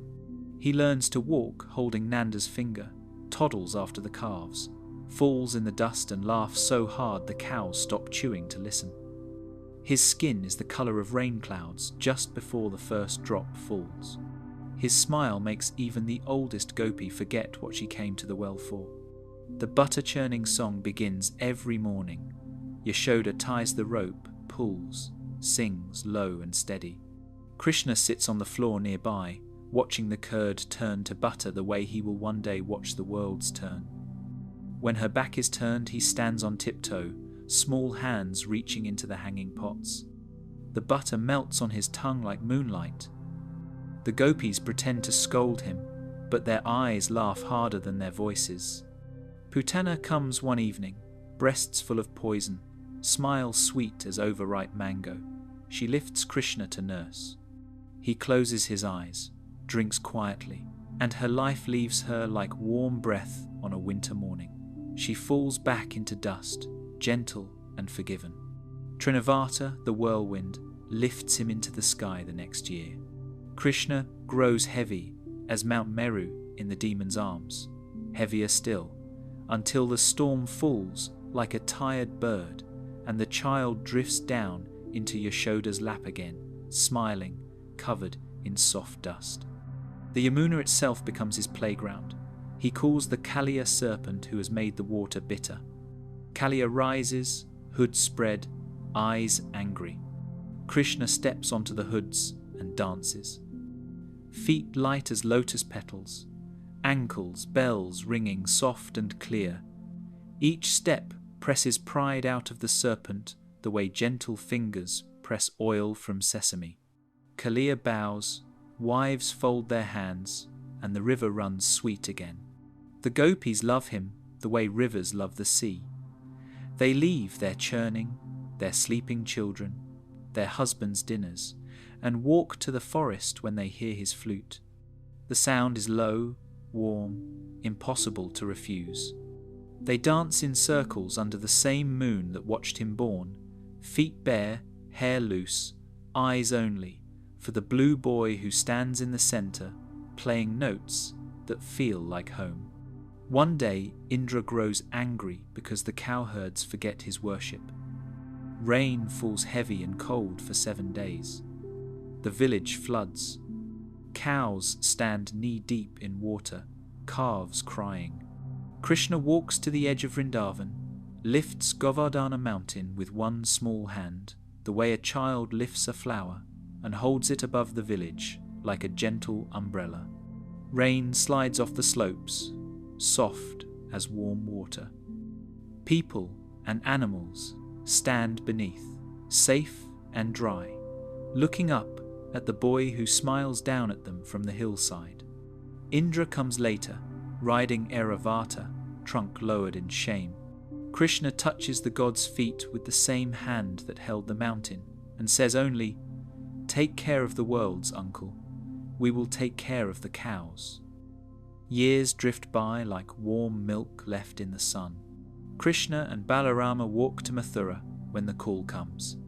They break the great bow as easily as a child breaks a stick of sugarcane, kill Kamsa in the wrestling ring with one gentle blow, free Vasudeva and Devaki from their chains. The city celebrates, but Krishna's eyes look west toward the sea. He builds Dvarka on the seashore, walls washed twice a day by quiet waves. The Yadavas move there, palaces rising white and gold above the water.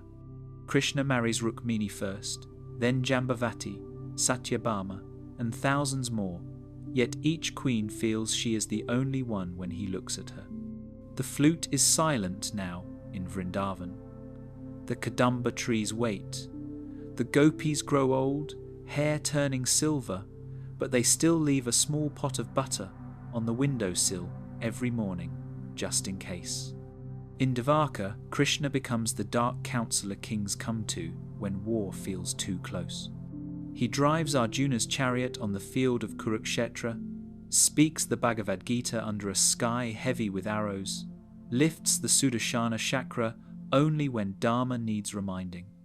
Yet even there, in the middle of battles and councils, he is still the butter thief. Children in the palace run to him with sticky fingers, and he laughs the same laugh that once made Yashoda forget to scold. When the Yadava men grow proud and drunk with Soma, when the curse of the sages finally finds them, Krishna sits quietly under a peepal tree by the sea. A hunter's arrow finds his foot, the only part of him that ever touched earth, and he smiles, folds his hands, and leaves the body the way a traveller leaves an old coat. The sea rises gently and takes Dvarka back, palace by palace, wave by wave. But in Vrindavan the flute is never silent. The same blue boy still walks between the Kadamba trees at moonrise, still steals butter from hanging pots, still lifts small mountains when someone needs shade from the rain. The gopis who danced with him long ago are grandmothers now, hair white as moonlight, but when they close their eyes they are 16 again, running barefoot through soft dust while ankle bells ring and the flute calls them home. And somewhere tonight, in every village where cows are milked at dawn, a small dark boy with peacock feather in his hair stands on tiptoe, fingers sticky with fresh butter, laughing quietly so Yashoda will not wake.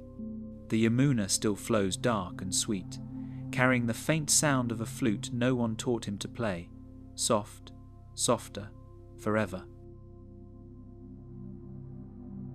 The field of Kurukshetra lies quiet under a pale morning sky. The grass is still soft with dew, and the air smells of earth and distant sandalwood. Two great armies face each other across a distance no wider than a river, yet it feels wider than the sea. Conchis rest against lips that have not yet sounded. Horses stand still, tails moving only when a small breeze remembers them. In the centre, between the two lines, a single white chariot waits. Its flag carries the gentle face of Hanuman, eyes half closed, smiling as if he already knows how everything ends. Krishna holds the reins, dark hands steady, peacock feather in his hair catching the first light. Arjuna stands beside him, bow already strung, arrows ready, but his eyes are not on the enemy. He is looking at faces he has known since childhood.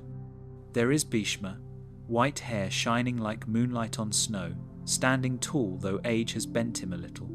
There is Drona, his guru, the man who taught him to see the eye of a bird in a tree when he was only a boy. There is Kripa, Shalya, uncles, cousins, teachers, friends, all standing on the other side today. Arjuna's fingers loosen. The great Gandiva bow slips from his hand and rests against the chariot floor with a soft sound no one else hears. His knees feel suddenly tired. He turns to Krishna, voice low, almost ashamed. "I cannot," he says. "These are my people. If I loose even one arrow, rivers of their blood will flow, and I will have to live with that taste forever. Better to put down the bow and let them take me." Krishna looks at him for a long moment, eyes gentle, mouth curved in the smallest smile. Then he guides the chariot a little forward, away from both armies, until the only sound is the soft creak of wheels on grass. He begins to speak. His voice is low, warm, the way a mother's voice is when she sits beside your bed telling you the world is still safe. He speaks of the soul that lives inside every body, small, bright, deathless, wearing the body the way we wear a soft cotton cloth. When the cloth is old, we lay it aside and take a new one. The soul does the same quietly, without sorrow. Arjuna listens, eyes on the ground at first, then slowly lifting to Krishna's face. Krishna speaks of Dharma, gentle, steady, like the slow turning of a water wheel. "Fight," he says, "not because you hate the men across the field, but because you love what they have forgotten. A kshatriya's duty is to protect, even when protecting hurts. To stand aside when wrong is being done is the only real defeat." Arjuna's breathing slows. The morning air feels cooler on his skin. Krishna speaks of yoga, the quiet path that keeps the mind steady when the heart shakes. "Act," he says, "but offer every action the way you offer water to a tulsi plant without asking for fruit. Do what must be done, then let go." The sun climbs a little higher. Dew begins to lift from the grass like gentle steam. Then Krishna leans closer, voice softer still, almost a whisper between friends. "See me," he says. And Arjuna sees. The quiet charioteer becomes everything at once. Thousands of arms reach out, gentle, holding conch, discus, mace, lotus, yet none of them threaten. Thousands of eyes look back at Arjuna with the same love he has always known. Suns and moons shine from Krishna's skin. Rivers flow from his feet. Every god, every sage, every world rests inside him like children sleeping in their father's lap. Time itself stops.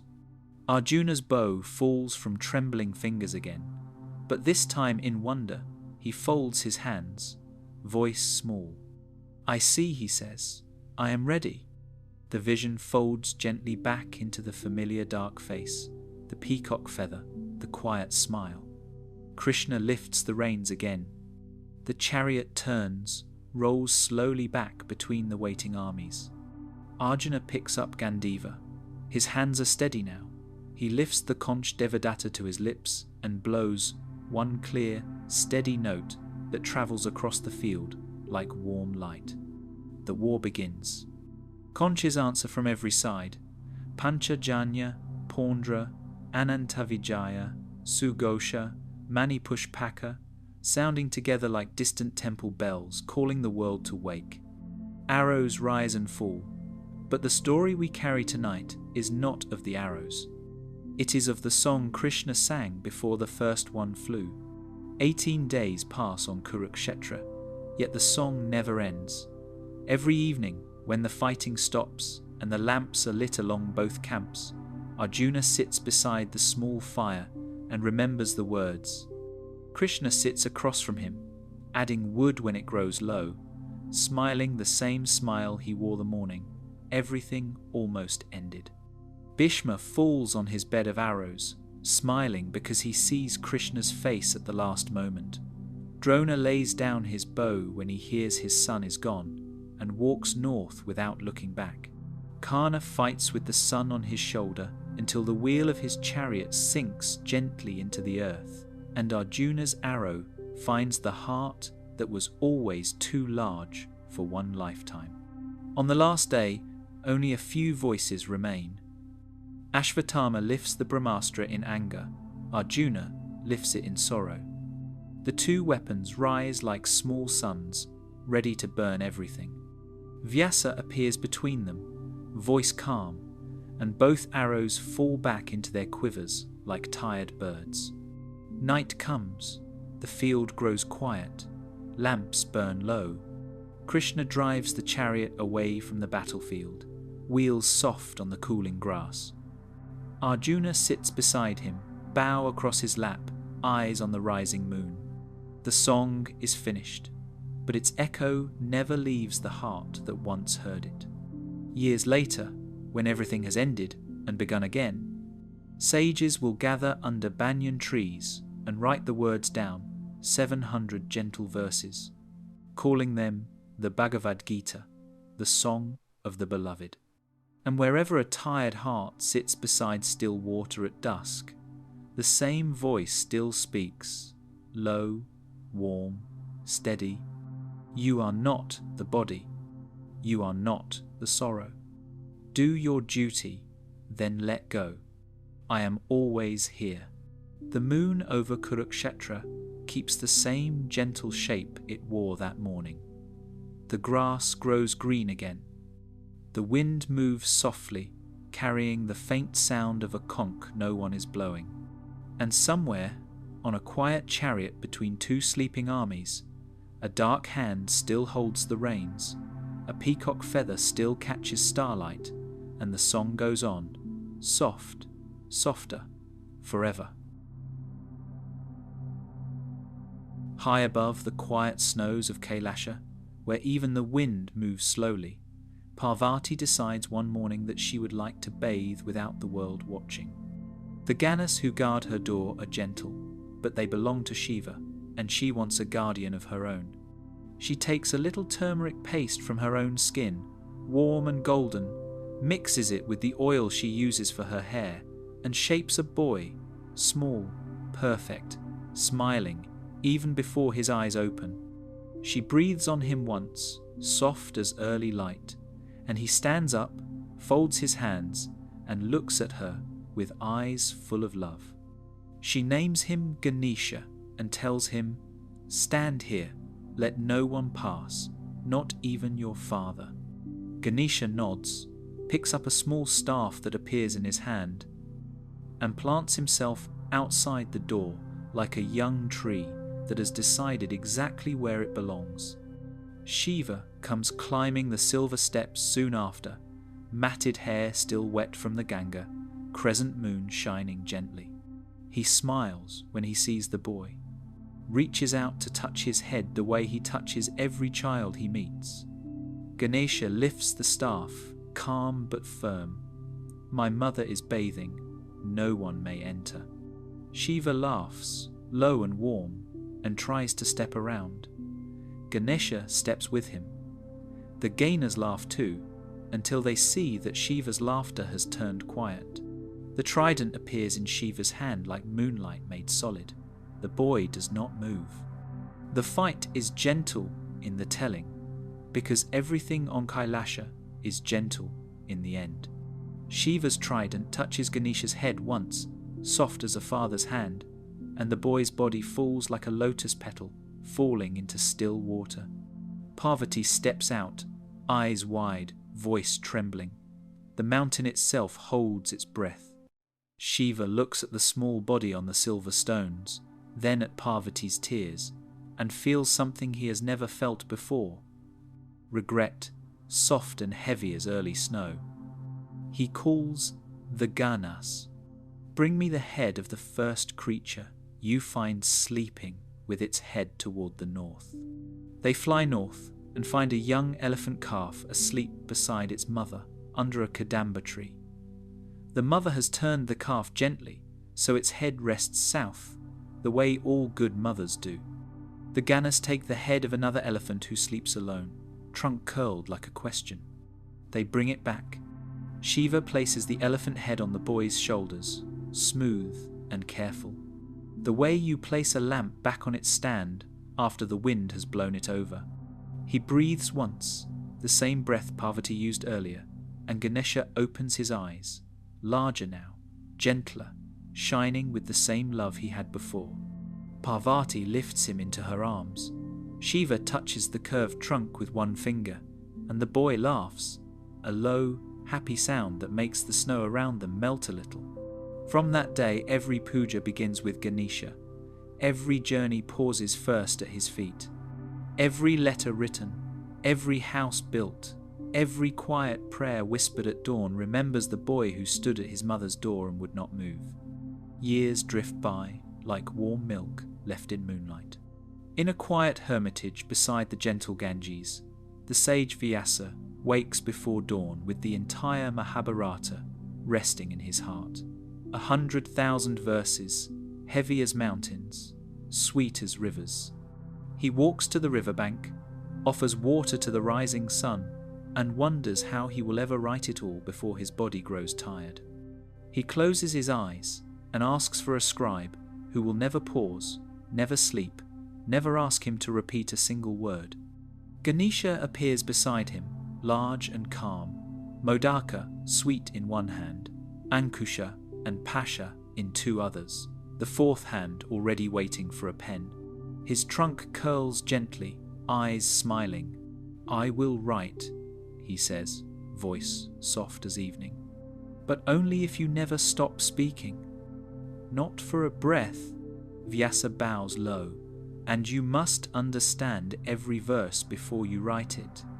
Ganesha nods once, sits cross-legged on the warm sand, and holds out his hand. A reed pen appears, thin and strong. They begin. Vyasa speaks slowly at first, then faster, verses flowing like water finding its own level. Ganesha writes without lifting the pen, line after line, palm leaf after palm leaf, the sound of the reed moving across the leaf, soft as rain on lotus. Days pass, weeks. The pile of finished leaves grows higher than a child's head, higher than a man's. The sun rises and sets. The river keeps its gentle song, but neither sage nor scribe looks up. The pen grows warm in Ganesha's hand. The reed begins to wear thin. At the exact moment it is about to break, Ganesha reaches up, calm and steady, breaks off one of his own tusks with a small soft sound, and keeps writing.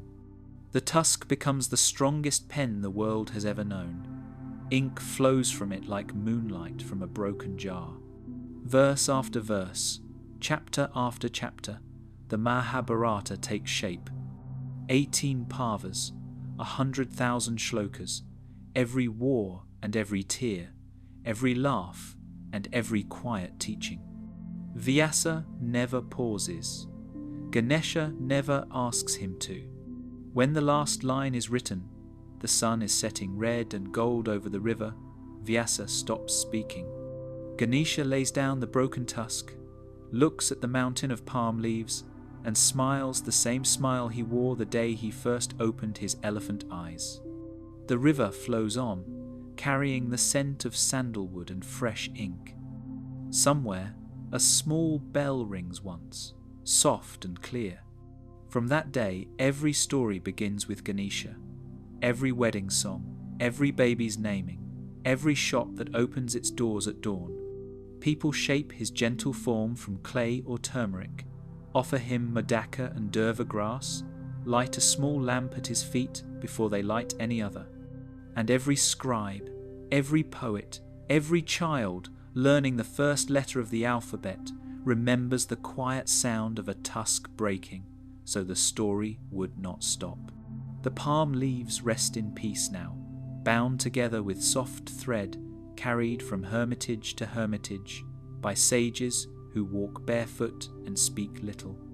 The words inside them are the same words Ganesha wrote with his own hand and his own tusk. And somewhere tonight, on a quiet riverbank lit by one small lamp, an elephant-headed boy sits cross-legged, trunk curled around a sweet, eyes gentle, waiting for the next story to begin. The lamp burns steady, enough.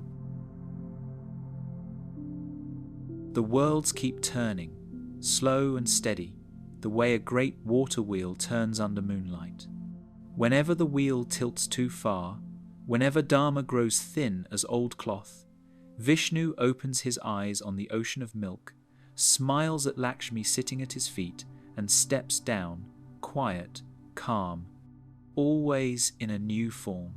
First he comes as Matsya, a small golden fish swimming in the clear water of King Manu's cupped hands.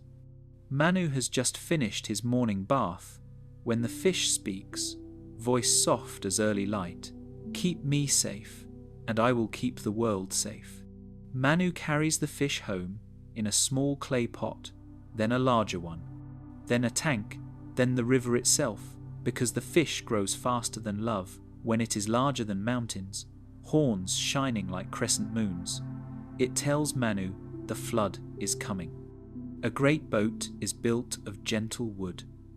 The 7 rishis climb aboard with quiet animals and quiet seeds.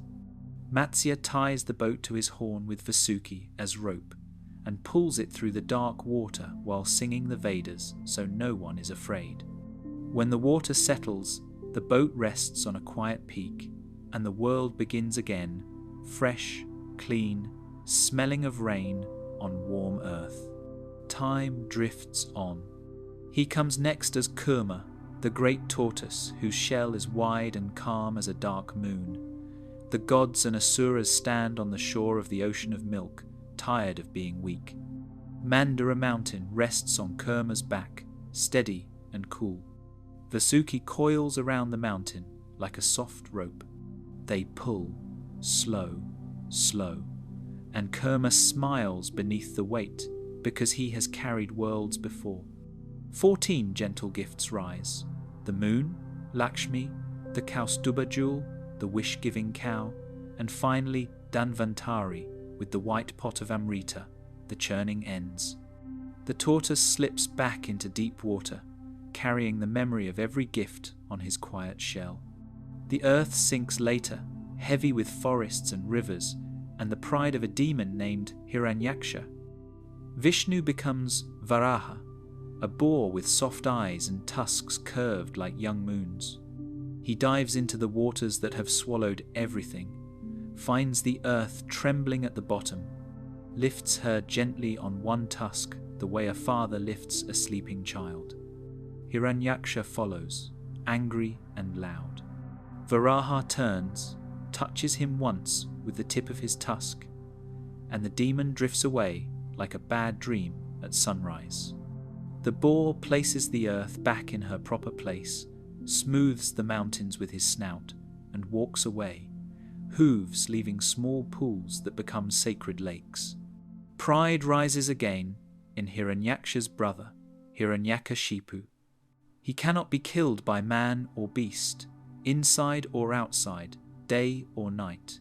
He grows large and cruel. His small son Prahlada sits in the courtyard singing Vishnu's name, voice soft as morning milk. The father tries fire, elephants, serpents. Nothing touches the child. At twilight, when it is neither day nor night, in a doorway that is neither inside nor outside, Vishnu steps out of a palace pillar as Narasimha, half man, half lion, eyes gentle, even in fury. He lifts Hiranyakashipu onto his lap the way a father lifts a tired child, places him across his thighs, and opens the demon's chest with soft claws. The world grows quiet again. Prahlada folds his hands and smiles because his friend has come. A king named Bali grows too strong, too generous, too proud.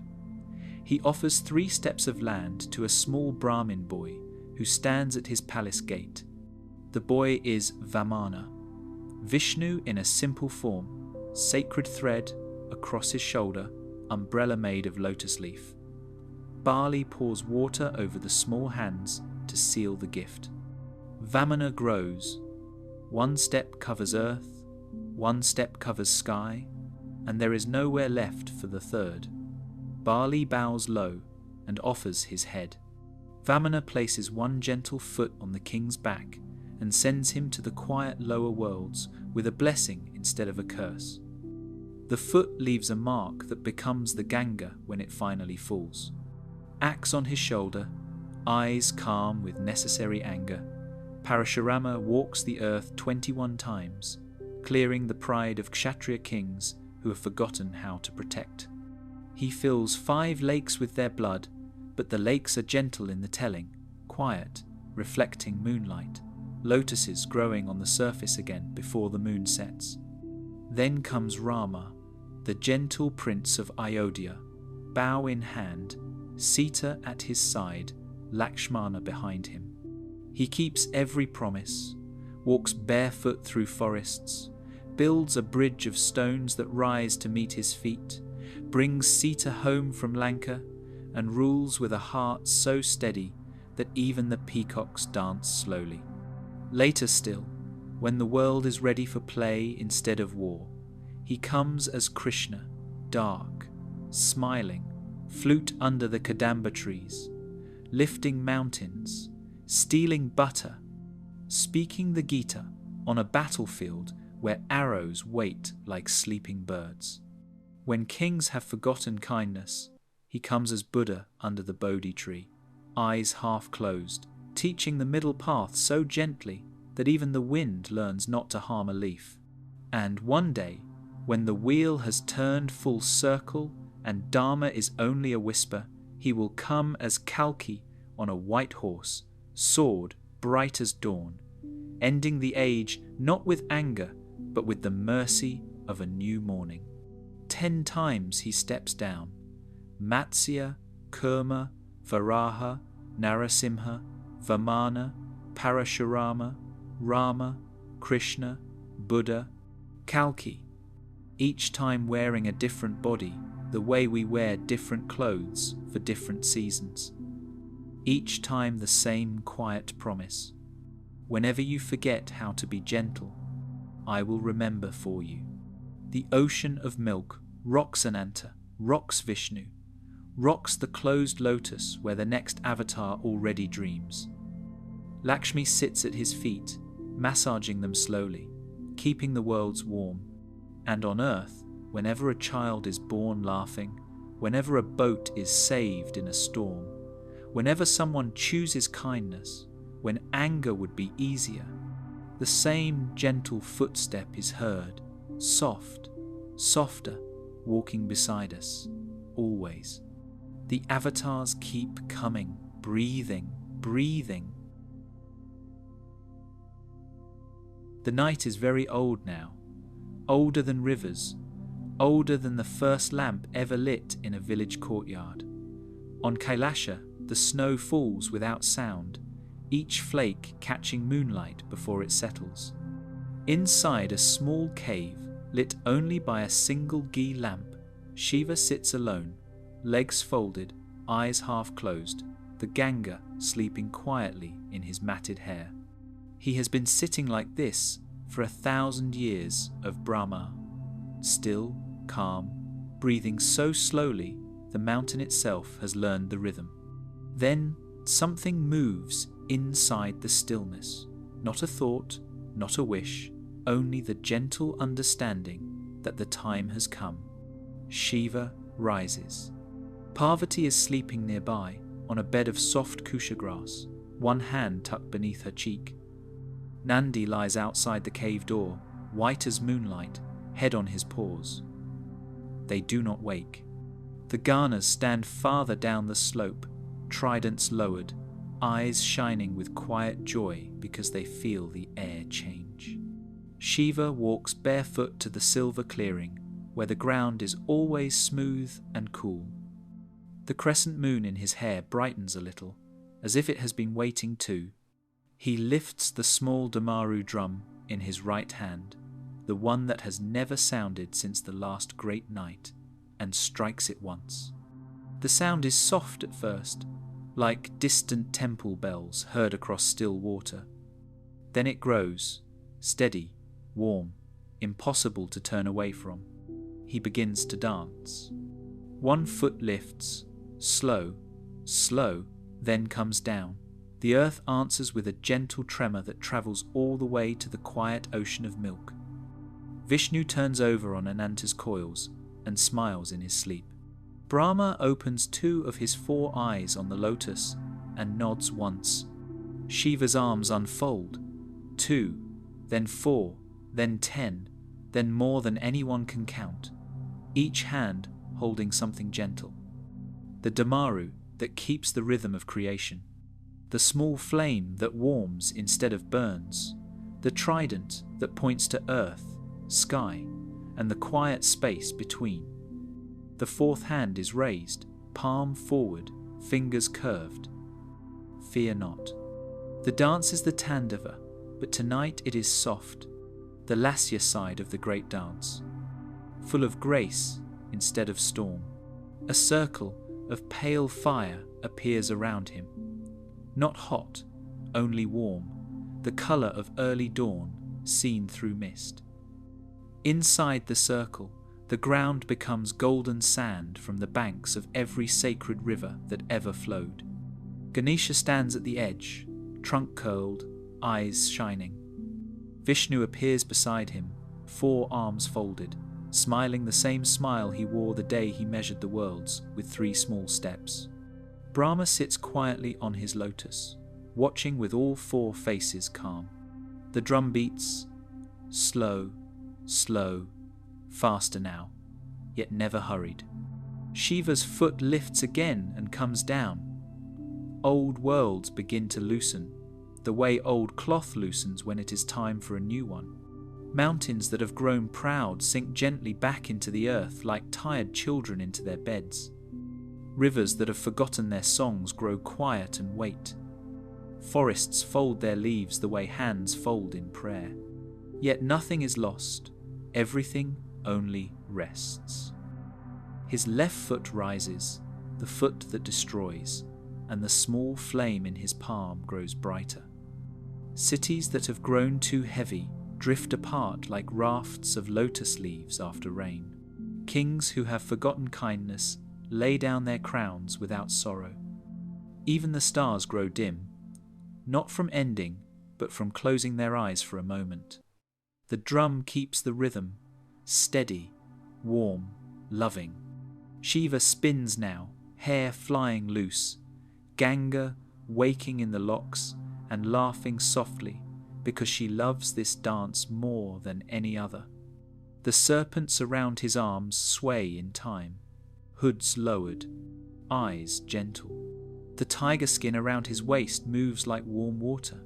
Inside the circle of flame, everything that has grown old is gently unmade, not broken, only released. The ashes fall upward instead of down, becoming new stars no one has seen yet. The sound of the Damaru becomes the first heartbeat of whatever will come next. Parvati wakes now. She walks to the edge of the clearing, stands between Ganesha and Vishnu, and watches her husband dance the end and the beginning at the same moment. Her smile is small, steady, the smile of a wife who knows her husband is only sweeping the courtyard so morning can come clean. The dance slows. One foot lifts for the last time and rests beside the other. The circle of flame folds itself into a single small lamp that floats above Shiva's open palm. He stands perfectly still, chest rising and falling once, twice, then quiet again.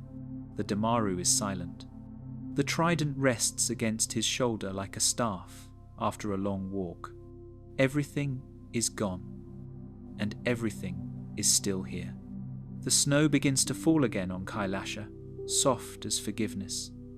The ghee lamp inside the cave burns a little brighter, as if it knows the night is over and morning is already waiting. Shiva walks back to the cave, barefoot, hair settling around his shoulders like dark water finding its level. Parvati meets him at the door, places one hand on his chest, feels the quiet heart that has just unmade and remade the worlds. He touches her forehead with cool fingers, the same fingers that held the flame a moment ago. Nandi lifts his head, looks at them both, and lowers it again. Far away, on the ocean of milk, a new golden egg begins to rock. Slow, patient as moonlight on still water.